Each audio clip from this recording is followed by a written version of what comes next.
Tatay Dario. Pwede rin. 75 years old. Pwede rin. Good morning. I am Nanay Sally Luciñara.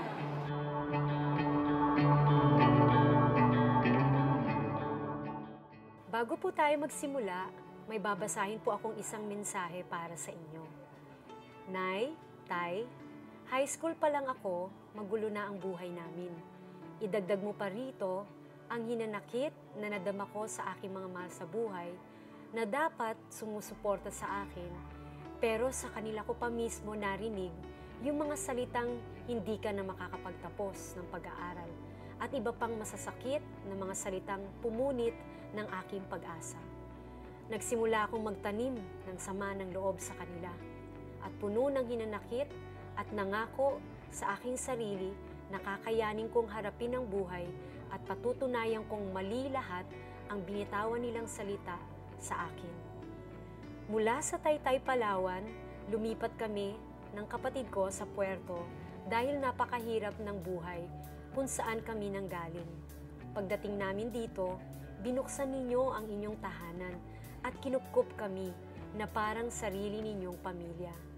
Hindi ako sanay sa maayos na buhay, pero mula na magkasama po tayo, nakita ko ang ibang klaseng pamilya. Iba sa kinamulatan ko. Sabay-sabay kayong nananalangin, nagdi-devotion, tuwing umaga, at hindi nagsisigawan. Punong-puno kayo ng pagmamahal bilang isang pamilya. Pagmamahal na pati kaming magkapatid na hindi ninyo kadugo ay nadama. Taong 1994, nang magdesisyon akong sumama sa inyo sa Life Church, Life Renewal Christian Ministries pa noon, hindi na ako nagdalawang isip magsimba at tanggapin ang Panginoong Hesus bilang Diyos at aking tagapagligtas. Dahil nakita ko ang bunga ng inyong pananampalataya.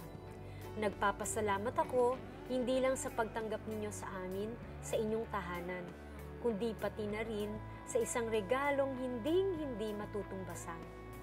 Dahil po sa inyo, Nay, Tay, nakilala po namin ang Panginoong Hesus at ang buhay namin ay nabago. Natutunan kong magpatawad at i-release lahat ng hinanakit ko sa buhay. Ngayon, ako ay nabubuhay hindi para may patunayan, kundi ang motivation ko ay para magtagumpay. Ngayon alam ko na ang katagumpayan ay mula kay Kristo at para kay Kristo lamang. At magtatagumpay ako para makaabot din ng mga kaluluwang kagaya ko dati. Salamat, Nay, Tay, ang inyong ihemplo, ang naging tunay na patotoo bilang isang Kristiyanong disipulo. Ang naging tulay upang ako at ang aking pamilya ay mabago.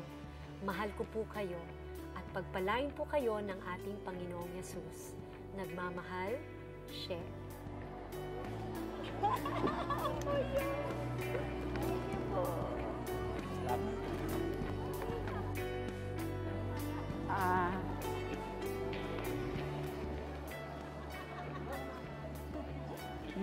Maraming salamat dahil nagampanan namin bilang isang magulang sa iyo. Kaya nagpapasalamat ako sa Lord dahil sa pag-ibig ng Diyos, kaya natuto akong magmahal. Kaya salamat dahil mayroon pala kaming bahagi sa buhay mo. Salamat ako sa sinabi mo. Para bang kapal para bang nabuhay yung